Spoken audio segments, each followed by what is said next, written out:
அன்பு நேயர்களுக்கு எனது கனிவான மற்றும் இனிய வணக்கங்கள். மகரம் ராசியில் பிறந்த அன்பு நேயர்களே, நாம இன்னைக்கு இந்த வீடியோ பதிவுக்குள்ள முழுமையா போறதுக்கு முன்னாடி அந்த முழு முதற் கடவுள் மால் மருகன் முருகப்பெருமான மனதார வேண்டிக்கிட்டு அப்புறமா வீடியோவுக்குள்ள போகலாங்க. ஓம் முருகா போற்றி, ஓம் முருகா போற்றி, ஓம் முருகா போற்றி, என்னைக் காக்கும் செந்தில் வடிவேலனே போற்றி. நிச்சயமா நல்லதே நடக்கும், நல்லது மட்டும்தான் நடக்கும்னு நம்புங்க.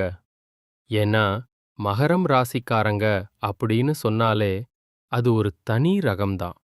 எவ்வளவுதான் கஷ்டப்பட்டு உழைச்சாலோ, ரத்தம் சிந்தி வேலை பார்த்தாலோ, உரிய அங்கீகாரமோ மதிப்போ கிடைக்காத ஒரு ராசியா இவங்க இருக்காங்களேன்னு பல நேரங்கள்ல தோணும். மதிப்பு இல்லாம போனா கூட பரவாயில்லங்க. ஆனா இவங்க பாசத்துக்கும் நேசத்துக்கும் அவ்வளவு சீக்கிரம் கட்டுப்பட்டுடுவாங்க. தனக்குள்ள இருக்கிற துன்பத்தையும் கஷ்டத்தையும் வெளிய காட்டிக்காம, தனக்கு ஏற்பட்ட அசிங்கத்தையும் அவமானத்தையும் யார்கிட்டயும் சொல்லாம மனசுக்குள்ளேயே பூட்டி வச்சுப்பாங்க. எதுக்காக தெரியுமா? தான் அசிங்கப்பட்டாலும் பரவாயில்ல, தன்னை நம்பி இருக்கிற உறவுகள் நல்லா இருக்கணும், அவங்கள காக்கணும் அப்படின்னு நினைக்கக்கூடிய ஒரு உன்னதமான குணம் கொண்டவங்க தான் இந்த மகரம் ராசிக்காரங்க. இந்த வீடியோ பதிவு முழுக்க முழுக்க உங்களுக்கானதுங்க. நாம இன்னைக்கு இந்த பதிவுல எதை பத்தி விரிவா பார்க்க போறோம் அப்படின்னா, அன்னை அபிராமி தாயினுடைய அந்த கருணை மிகுந்த கடைக்கண் பார்வையோட முக்கியத்துவத்தை பத்தியும், இப்போ நடந்திருக்கக்கூடிய இந்த சனி பெயர்ச்சியால உங்களுக்கு என்னென்ன நன்மைகள் தேடி வரப்போகுது அப்படிங்கிறத பத்தியும் ரொம்ப ஆழமா பார்த்து தெரிஞ்சுக்க போறோங்க. அபிராமி அந்தாதியோட முதல் சில வரிகள் இருக்கு பாருங்க, அதுவே போதும் உங்க வாழ்க்கைய மாற்ற. தனம் தரும், கல்வி தரும், ஒரு நாளும் தளர்வு அறியா மனம் தரும், தெய்வ வடிவும் தரும். இப்படி கபடம் இல்லாத நண்பர்கள் முதற்கொண்டு எல்லா நல்ல விஷயங்களையும் அந்த தாய் உங்களுக்கு வழங்கப் போறா. ஒரு மனுஷனுக்கு அபிராமி தாயோட கடைக்கண் பார்வை கிடைச்சிருச்சுன்னு வைங்க, அவங்களுக்கு என்னென்ன கிடைக்கும் தெரியுமா? கலையாத கல்வி, குறையாத வயது, கபடமில்லாத உண்மையான நட்பு, வற்றாத இளமை, நோயே இல்லாத ஆரோக்கியமான உடல், எதற்கும் தளராத உறுதிமிக்க மனம், அன்பு நிறைந்த மனைவி, நல்ல பிள்ளைகள், அழியாத புகழ், மாறாத வாக்கு, தடைகளே இல்லாத கொடைத்தன்மை, எவ்வளவு செலவு செஞ்சாலும் தீராத செல்வம், நேர்மையான நிர்வாகம் மற்றும் துன்பமே இல்லாத ஒரு நிம்மதியான நல்வாழ்வு. இதையெல்லாம் அந்த பராசக்தி அபிராமி தாயார் உங்கள் அனைவருக்கும் வாரி வழங்க போறாங்க. மக்களுக்குச் செய்யும் சேவையே மகேஸ்வரனுக்குச் செய்யும் சேவை அப்படிங்கிறது தான் தாரக மந்திரம். மற்றவர்களை மகிழ்விக்கணும்னு நினைக்கிறவங்க வாழ்க்கையில கடவுள் தானாவே அவங்கள உயர்த்துவாருங்க. அது மட்டும் இல்லாம அவங்களை சார்ந்திருக்கக்கூடியவர்களையும் சேர்த்து உயர்த்துவாங்க. அவங்க ஒரு காலகட்டத்துல ஈடு இணையற்ற மனிதர்களாகவும் பெரிய மகான்களாகவும் இந்த உலகத்துல பிரபலமடைவாங்க. உண்மை என்னன்னா, மகான்கள் பிறப்பதில்லை, அவங்க உருவாக்கப்படுறாங்க. அதே போல புண்ணியவான்களும் தர்மவான்களும் கூட செதுக்கப்படுறாங்க. அப்படி பல பேரை உருவாக்கக்கூடிய அந்த அபாரமான வல்லமை படைத்தவங்க தான் இந்த மகரம் ராசிக்காரங்க. இவங்க தனக்கென ஒரு தனித்துவமான அடையாளத்தை ஏற்படுத்திக்க கூடியவங்க. தன்னைத்தானே தாழ்த்திக்காம தனக்குள் இருக்கக்கூடிய திறமைய சரியான நேரத்துல வெளிப்படுத்தக்கூடியவங்க. மகரம் ராசிக்காரர்களுக்கு வாழ்க்கையில ஒரு சின்ன வாய்ப்பு கிடைச்சா கூட போதுங்க, அசால்ட்டா சிகரத்தை தொட்டுடுவாங்க. ஆனா அந்த வாய்ப்பு கிடைக்க விடாம உங்க சொந்த பந்தங்களே, உறவுகளே சில நேரங்கள்ல தடையா இருக்கும்போது தயவு செஞ்சு மனம் தளர்ந்துடாதீங்க. உங்க உறவுகள் உங்க மேல ஒரு தப்பான கணக்கு போட்டாலோ, இல்ல உங்கள அவங்க தான் காப்பாத்துறதா நினைச்சுக்கிட்டாலோ, அத பத்தி கவலைப்படாதீங்க. ஏன்னா உங்களுடைய மனக்கணக்கு என்னைக்குமே சரியாதான் இருக்கும். உங்க மனசாட்சி சொல்லக்கூடிய அந்த கணக்குல இருந்து ஒருபோதும் பின்வாங்கிடாதீங்க. வீட்டு பெண்களா இருந்தா உங்கள நீங்க வெறும் ஹோம் மேக்கர் அப்படின்னு சொல்லாதீங்க. ஹோம் மினிஸ்டர் அப்படின்னு ரொம்ப பெருமையா சொல்லிக்கோங்க. சும்மா தான் வீட்ல இருக்கேன் அப்படிங்கிற வார்த்தைய தூக்கி போடுங்க. ஏன்னா ஒரு ஹோம் மேக்கர் இல்ல அப்படின்னா அந்த வீட்டே இருக்காது, இயங்காது.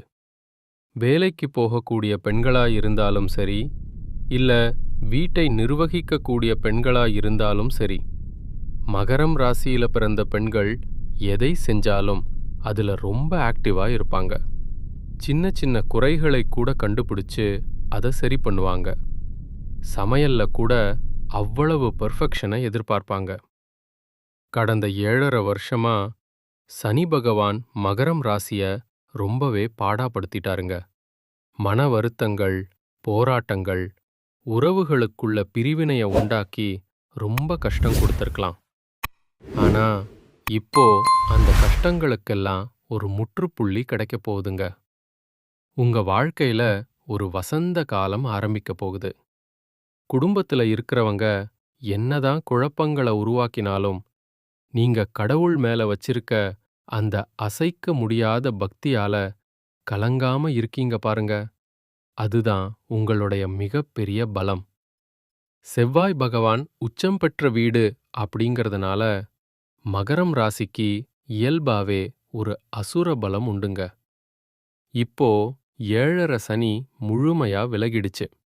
அதனால வாழ்க்கையில இருந்த எல்லா சிக்கல்களும் சிரமங்களும் கொஞ்சம் கொஞ்சமா விலகி இனிமே நல்ல விஷயங்கள் தான் வரிசையா நடக்கப் போகுது.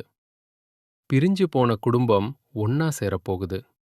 ஒற்றுமை ஓங்கப் போகுது.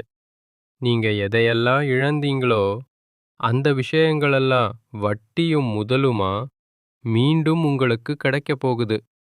உறவுகள் புதுப்பிக்கப்படும். இது உண்மையிலேயே கடவுள் உங்களுக்கு ஆசீர்வாதம் கொடுக்கக்கூடிய ஒரு பொற்காலங்க. உங்களுடைய கடுமையான உழைப்புக்கும் நீங்க நினைக்கக்கூடிய அந்த நல்ல எண்ணத்துக்கும் பலன் கிடைக்கப் போகுது.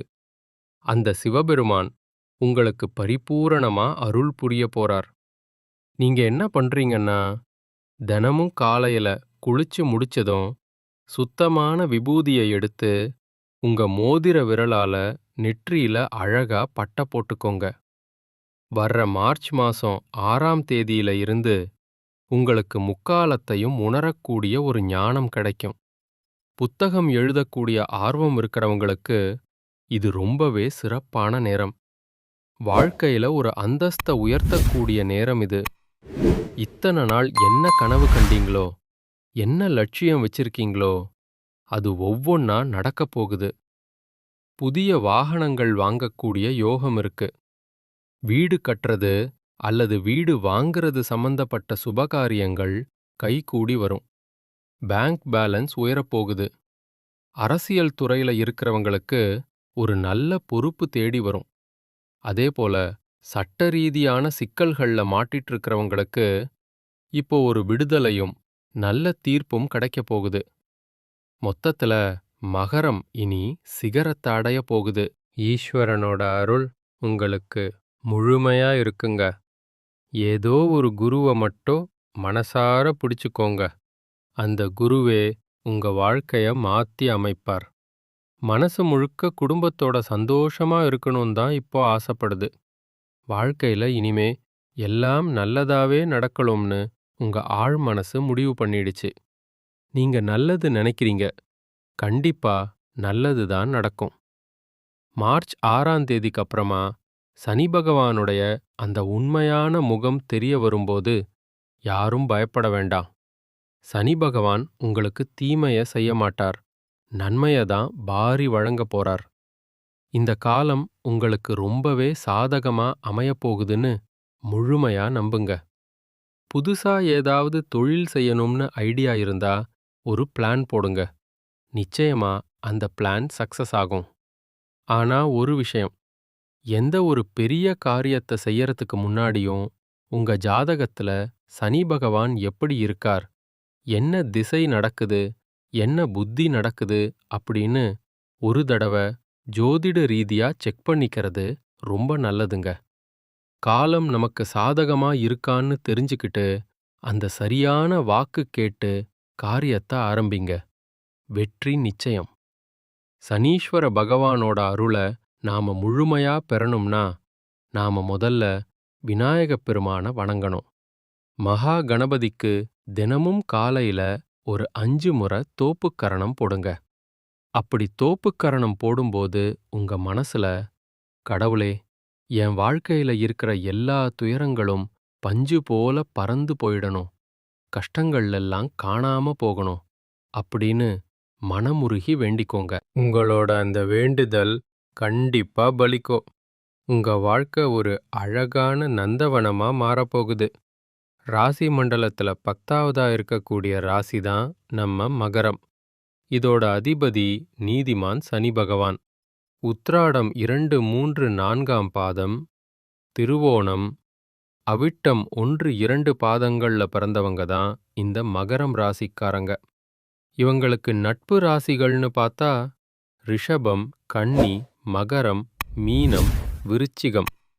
இவங்க எல்லாம் உங்களுக்கு ரொம்பவே சப்போர்ட்டா இருப்பாங்க.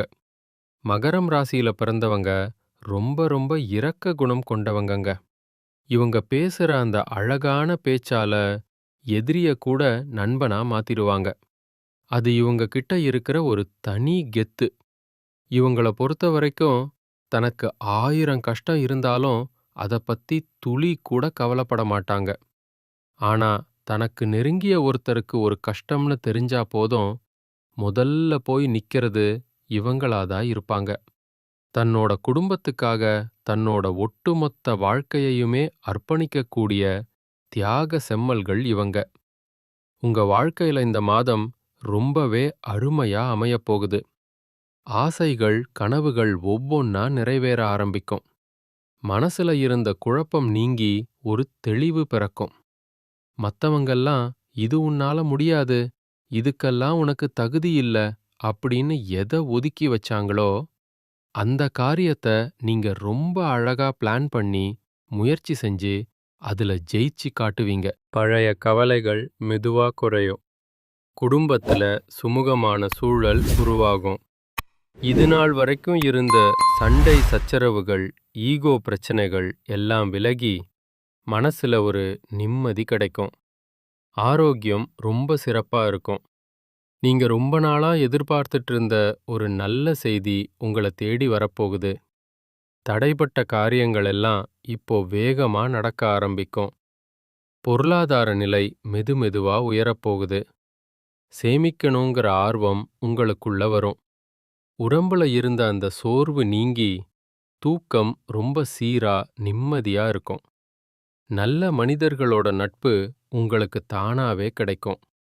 உங்களோட மதிப்பும் மரியாதையும் ஊருக்குள்ளயும் சொந்தங்களுக்குள்ளயும் உயரப்போகுது. வேலை பார்க்குற இடத்துல உங்களோட உழைப்புக்கு ஏத்த பாராட்டு கண்டிப்பா கிடைக்கும்.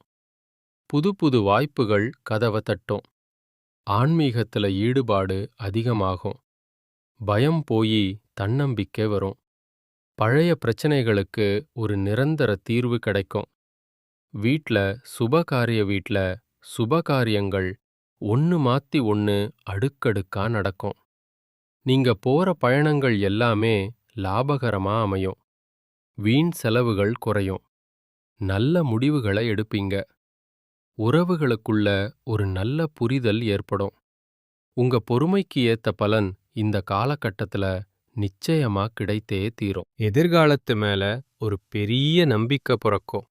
சந்தோஷம் உங்க வீட்டு கதவை தட்டப் போகுது. கஷ்டங்களுக்கு தீர்வு கிடைக்க போகுது. என் குலதெய்வம் எங்க இருக்குன்னு தெரியலையே, என்னால கோயிலுக்கு போக முடியலையே அப்படின்னு வருத்தப்படாதீங்க. நீங்க எங்க இருந்தாலும் சரி, வீட்ல ஒரு தீபம் ஏத்தி வச்சு அந்த தீப ஒளியில உங்க தெய்வங்கள் இருக்கிறதா நினைச்சு மனசார வேண்டிக்கோங்க.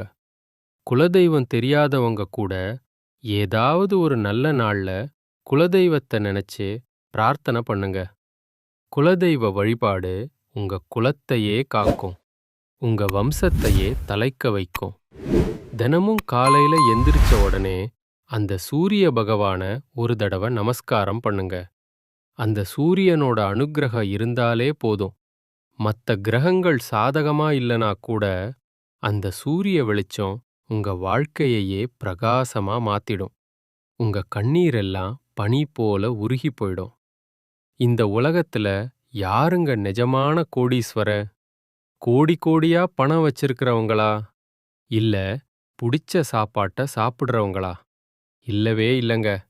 யார் ஒருத்தருக்கு நோய் நொடி இல்லாம, மனக்கவலை இல்லாம, நிம்மதியான தூக்கம் கிடைக்குதோ, அவங்க தான் இந்த உலகத்திலேயே மிகப்பெரிய கோடீஸ்வரன்.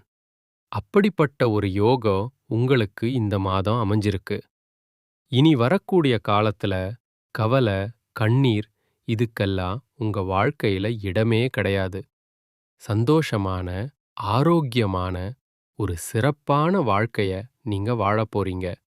நிம்மதி நிலைச்சிருக்க போகுது. நல்லதே நடக்கும். நல்லது மட்டும்தான் நடக்கும். நன்றி, வணக்கம்.